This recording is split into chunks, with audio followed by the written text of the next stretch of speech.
Hello bachon, let us read this question. So the question says, you buy a bag of sugar at a place on the equator.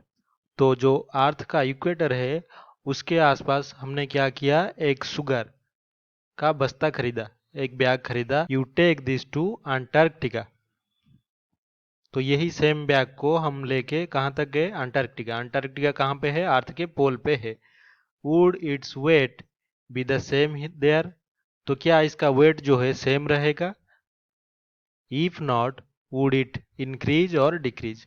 अगर नहीं रहेगा तो क्या ये increase होगा या फिर डिक्रीज होगा. तो सबसे पहले यहाँ पे हमारा जो की कॉन्सेप्ट है वो जान लेते हैं. तो की कॉन्सेप्ट हमारा क्या है कि जो जी होता है, एक्सीलरेशन ड्यू टू ग्रेविटी, इसका फॉर्मूला क्या होता है, कैपिटल जी इंटू एम, यानी कि मास ऑफ अर्थ. तो ये अर्थ का मास हो गया, divided by R square. R यहाँ पे क्या है, जो सेंटर से बॉडी का यानी कि अर्थ के सरफेस का जो डिस्टेंस है उसको हम आर यहाँ पे कहते हैं. और दूसरा जो की कॉन्सेप्ट होगा वो क्या होगा कि जो वेट होता है किसी भी बॉडी का ऑन अर्थ, तो ये क्या होता है, mass of that body into G. G यानी कि यही same acceleration due to gravity. तो ये दो रिलेशन से हम इस क्वेश्चन को सॉल्व करेंगे. तो अभी अर्थ को देखते हैं. तो ये मान लीजिए अगर हमारा अर्थ है तो अर्थ हमें पता है स्फेरिकल होता है. तो इसका जो इक्वेटर होता है, तो ये मान लीजिए इक्वेटर, और इसके दो पोल्स भी होते हैं, नॉर्थ पोल और साउथ पोल. तो ये पोल है. तो पोल पे हमारा क्या है, अंटार्कटिका प्लेस्ड है, अंटार्कटिका. तो अगर ये अर्थ का सेंटर ओ हुआ तो सेंटर से जो पोल का सेपरेशन है उसको ले लेते हैं आर पी, और इक्वेटर तक जो सेंटर से सेपरेशन है उसको ले लेते हैं आर ई. तो हम ये जानते हैं कि अर्थ जो होता है वो दोनों पोल्स पे क्या होता है, थोड़ा फ्लैट होता है, और ये ज़्यादा एक्सपेंडेड होता है इक्वेटर पे. तो इसी के वजह से हम लिख सकते हैं कि वी नो जो आर ई है, इक्वेटर का सेपरेशन अर्थ के सेंटर से, ये ग्रेटर देन है आर पी.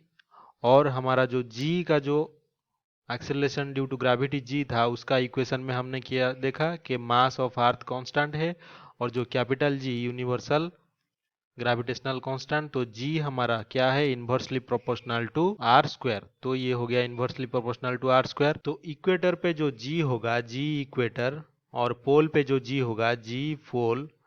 तो इन दोनों को अगर हम कंपैरिजन करें इस रिलेशन से, inversely proportional to R square के रिलेशन से, तो इक्वेटर पे आर ज़्यादा है, तो वहाँ पे जो जी ई है ये कम होगा किससे, जी पी से. यानी कि acceleration due to gravity at pole greater than है acceleration due to gravity at equator. तो यहाँ पे जो वेट है, वेट एट इक्वेटर, ये क्या हो जाएगा, स्मॉलर हो जाएगा, क्योंकि इससे क्या करना है, सिर्फ मास जो है मल्टीप्लाई करना है. यानी कि मास इंटू जी ई, ये लेस देन हो गया mass into G P, is smaller than weight at pole. और हम लिख सकते हैं कि ये क्या है, अंटार्कटिका. अंटार्कटिका पोल पे प्लेस है, तो अंटार्कटिका. तो यहाँ पे क्लियरली जो इक्वेटर पे अगर वेट हमारा कम हुआ तो जो पोल पे हम जाते हैं यानी कि अंटार्कटिका पे जाते हैं, तो यहाँ पे क्या हो रहा है, वेट इंक्रीज कर रहा है, डिक्रीज नहीं कर रहा है, इंक्रीज कर रहा है. तो हम लिख सकते हैं the weight of sugar bag. तो शुगर बैग का वेट क्या होता है, इंक्रीज होता है, increases when we move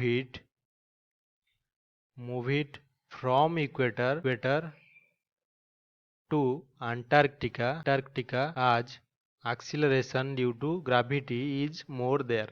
Acceleration due to gravity is more at the poles. तो फाइनली हमने ये देखा कि जो वेट है शुगर बैग का ये सेम नहीं रहेगा, ये क्या होगा, इंक्रीज करेगा जब हम इसको इक्वेटर से अंटार्कटिका तक लेके जाएंगे. I hope you have understood this explanation well. Best of luck.